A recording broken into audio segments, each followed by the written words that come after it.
mau anterin saya bang. Antar kemana sih Pak RW? Saya udah janji sama langganan saya mau nganterin. Dibayar berapa sama dia? Saya sih biasa dibayar 20.000. Kecil itu mah 50.000 saya bayar. Penting banget ini. 50.000? Iya.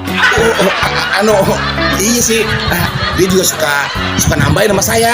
Berapa? Suka kasih 70.000 sama dia. Ya berarti saya tambahin lagi jadi 100.000. Beneran Pak RW? Aduh. Dia juga kadang suka mesin saya bensin full. Dikasih duitnya gitu mentanya. Berapa? Kasih pego kadang-kadang. Pego. Iya. Berarti saya kasih jadi 200.